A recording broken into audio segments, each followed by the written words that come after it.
नमस्कार, ABC channel में आपका स्वागत है। मैं हूं सचिन श्रीवास्तव और आप मेरे साथ देखेंगे आजमगढ़ से जुड़ी खबरें। आइए नजर डाल लेते हैं आज की खास खबरों पर। खबर के प्रायोजक हैं Niswa girls inter college, Paharpur, Azamgarh. Admission open classes nursery to 11। IIT और नीट की तैयारी। Akash auto agency, Mahindra last mile mobility के अधिकृत dealer, Kartalpur bypass road, Azamgarh. Paradise international school, Hira Patti, Azamgarh. Admission open. Play group 2 class 9 और लाइफस्टाइल फर्नीचर बेलानाडी, आजमगढ़। लोकसभा निर्वाचन 2024 के अंतर्गत जनपद के दोनों लोकसभा क्षेत्रों में मतगणना चाक-चौबंद सुरक्षा व्यवस्था के बीच हुई। मतगणना स्थल पर त्रिस्तरीय सुरक्षा व्यवस्था सुनिश्चित की गई थी। साथ ही शहर के चौक चौराहों सहित चयनित स्थलों पर भी सुरक्षा के व्यापक इंतजाम के लिए सुरक्षा कर्मी तैनात रहे। पुलिस ने सुरक्षा व्यवस्था इतनी चौकस कर रखी थी कि प्रत्याशियों को भी पुलिस ने तलाशी के बाद ही मतगणना स्थल में प्रवेश दिया। यहां तक कि मतगणना में लगे कर्मचारियों को भी तलाशी से गुजरना पड़ा और उनके मोबाइल भी पुलिस ने एक स्थान पर जमा कर दिए। मतगणना स्थल में अंदर क्या चल रहा है, इसकी जानकारी के लिए प्रत्याशी समर्थकों की मतगणना स्थल के बाहर भीड़ लगी रही। मतगणना केंद्रों पर मतगणना के दौरान उच्चाधिकारी लगातार डेरा डाले व चक्रमण करते नजर आए। आजमगढ़ लोकसभा सीट से सपा के प्रत्याशी धर्मेंद्र यादव को जीत मिली है। उन्होंने भाजपा के दिनेश लाल यादव को 16-1035 मतों से हराया है। इस जीत से उत्साहित सपा कार्यकर्ताओं ने जमकर ढोल बजाए और मिठाइयां बांटी। इस चुनाव में आजमगढ़ से भाजपा के दिनेश लाल यादव निरहुआ को 347,204 मत मिले, जबकि सपा से धर्मेंद्र यादव को 508,239 वोट मिले। बसपा के मशहूद शबीहा अहमद को 179,839 मिले हैं। आजमगढ़ लोकसभा सीट के लिए भाजपा से दिनेश लाल यादव और सपा से धर्मेंद्र यादव चुनाव मैदान में रहे। मतगणना के दौरान दोनों प्रत्याशियों के बीच सुबह से ही कड़ी टक्कर देखने को मिल रही थी। सुबह पोस्टल बैलेट की गिनती से ही सपा के धर्मेंद्र यादव ने बढ़त बनाई तो राउंडवार यह अंतर बढ़ता ही गया। आखिरी राउंड से पहले यह बढ़त 1.5 लाख से अधिक हो चुकी थी। दोपहर में ही जीत की सुगंध मिलते ही सपा कार्यालय पर ढोल ताशा बजाकर सपाई झूमने लगे। इस दौरान उनके द्वारा जमकर मिठाइयां भी बांटी गईं। आजमगढ़ की लालगंज लोकसभा सीट पर इंडिया गठबंधन के प्रत्याशी दरोगा सरोज 115,023 वोटों से चुनाव जीत गए हैं। दरोगा सरोज का मुकाबला यहां भाजपा की नीलम सोनकर और बसपा की इंदु चौधरी से था।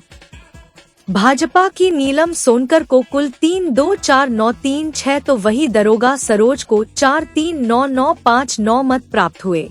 भारत में एग्जिट पोल की शुरुआत काफी पहले से ही हुई थी, तब से हर बार सर्वे के आधार पर अंदाजा लगा लिया जाता है कि किसे बहुमत मिल रहा है और किसी नहीं।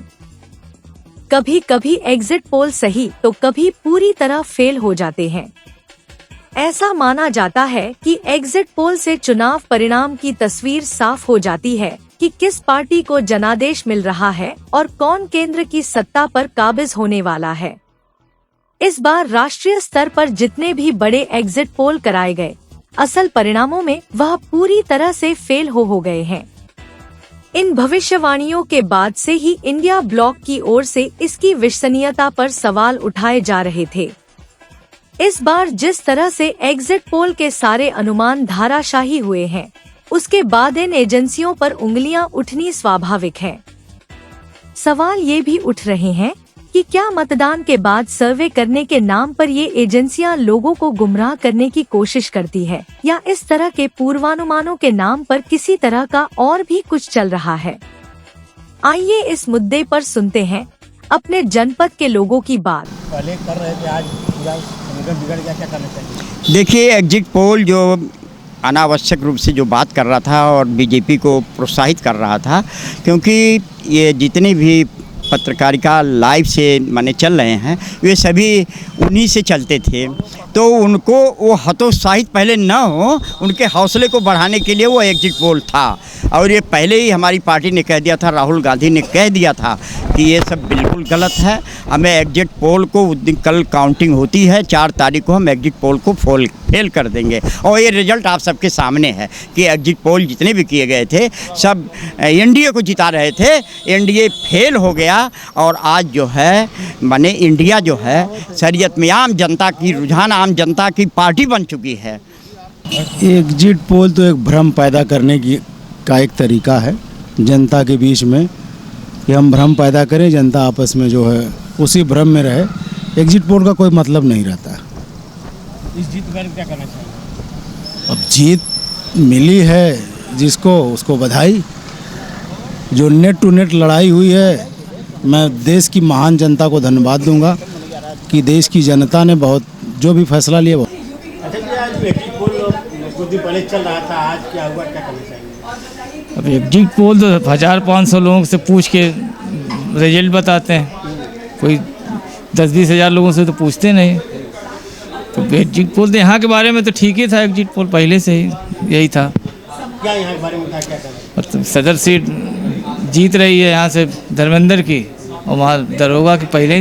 हनुमानगढ़ी के महंत राजू दास जी महाराज के हाथों ग्राम इब्राहिमपुर दुर्बाशा गहजी बाजार में श्री राम जानकी सेवा ट्रस्ट के प्रांगण में प्रयास सामाजिक संगठन द्वारा गरीबों, असहायों, मजलूमों के लिए चलाई जा रही प्रयास अनाज बैंक की 8वीं शाखा का शुभारंभ किया गया। लाभार्थियों को अनाज बैंक से अनाज एवं जरूरत का सामान प्रदान किया गया।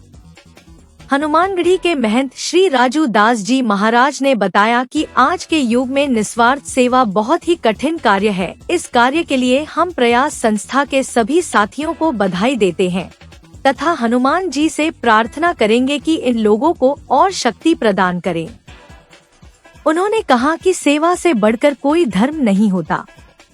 इस अवसर पर मुंडेश्वर महादेव के महंत श्री अनिल दास जी, हिंदू फॉर नेशन के राष्ट्रीय अध्यक्ष ऋतुराज गोस्वामी, मौनी बाबा के शिष्य जयप्रकाश, सचिव वीरभद्र सिंह, भाजपा जिला मंत्री अभिषेक सिंह शेखर एवं प्रयास के पदाधिकारियों सहित समस्त ग्रामवासी उपस्थित रहे। ये 8वें जगह आपने आज इस बैंक का शुरुआत किया है। सेवा परमो धर्मा, सेवा से बढ़ के कोई धर्म नहीं है। और इस बुक में मैं देख रहा हूं पर्यावरण और प्रकृति से भी आप लोग प्यार करते हो। अनाज के साथ साथ भाई भूखे के लिए अनाज पहुंचाने के साथ। मतगणना के दौरान घरों और दुकानों में लोग टीवी के सामने डटे रहे। हर कोई चुनाव परिणाम जानने के लिए उत्सुक दिखा। खानपान की दुकानों को छोड़कर अन्य दुकानों पर भीड़ नहीं के बराबर दिखी। मतगणना को लेकर जिले की हर विधानसभाओं में लोग तय समय पर 8 बजे के बाद से ही टीवी से चिपके रहे। पल पल के अपडेट के लिए टीवी छोड़ने की जगह चाय पीने अथवा भोजन करने का कार्य भी टीवी देखते हुए ही पूर्ण किया। चर्चा जनपद से हटकर कभी अयोध्या पहुंच जाती तो कभी पश्चिम बंगाल। लोग अपने अनुमान से यह भी बताते रहे कि किस पार्टी की कितनी सीटें आएंगी। इस दौरान सड़कों पर सन्नाटा पसरा रहा। निस्वा गर्ल्स कॉलेज पहाड़पुर आजमगढ़ के सबसे पुराने कॉलेजेस में से एक है, जो 1938 से विज्ञान, वाणिज्य, कला के क्षेत्र में उत्कृष्ट शिक्षा प्रदान कर रहा है। इसने कक्षा 9वीं से 12वीं तक IIT और नीट की तैयारी के लिए ग्रेविटी इंस्टीट्यूट लखनऊ के साथ इंटीग्रेटेड कक्षाएं भी शुरू की हैं। कक्षा नर्सरी से 11वीं तक प्रवेश खुला है। उच्च अनुभव वाले शिक्षकों के साथ उत्कृष्ट शिक्षण पद्धति, पूर्ण सुसज्जित कंप्यूटर लैब, पुस्तकालय और विज्ञान प्रयोगशाला, 24/7 CCTV निगरानी, पावर बैकअप। न्यू एडमिशंस के लिए फॉर्म और प्रोस्पेक्टस अवेलेबल है, तो जल्दी करें। Lifestyle furniture, Belnadi, Azamgarh. सभी प्रकार के फर्नीचर एवं इलेक्ट्रॉनिक सामानों की भरपूर रेंज उपलब्ध। हमारे यहाँ EMI की सुविधा 0% ब्याज पर उपलब्ध। इलेक्ट्रॉनिक सामानों में LED TV, refrigerator, washing machine, air conditioner, air cooler, deep freezer, water cooler, mixer juicer, iron, fan, induction, battery, inverter, electric geyser, gas geyser, आटा चक्की इत्यादि। फर्नीचर के सामानों में बेड, गद्दा, सिंगारदान, अलमीरा, sofa, table, chair, rack, stool, संदीली, सीढ़ी, डाइनिंग टेबल, झूला आदि। शादी विवाह की हो तैयारी या ऑफिस और घर के लिए सामानों की करनी हो खरीदारी, पहुंचिए Lifestyle Furniture. Aakash auto agency, Mahindra last mile mobility के अधिकृत dealer, Kartalpur bypass road, Azamgarh. Mahindra 3 wheeler electric passenger वाहन ट्रियो यारी, ट्रियो ऑटो और ट्रियो प्लस। एक बार चार्ज कीजिए और करिए 150 किलोमीटर तक का लंबा सफर। बैटरी पर 5 साल की वारंटी। इलेक्ट्रिक माल वाहक जोर grand PU half. Acid battery में अल्फा सुपर और अल्फा कार्गो वाहन। डीजल माल वाहन महिंद्रा जीतो, डीजल 3 व्हीलर माल वाहन alpha plus loader. Paradise International School, a CBSE board, co-ed English medium school, a place for your lovely kids in your nearby vicinity. Paradise International School focuses on the overall development of a child, academically, psychologically, as well as physically. It focuses on sports activity to bring best out of every child by training their minds and body for competitive environment. Admission open for playgroup to class 9th, CBSE board.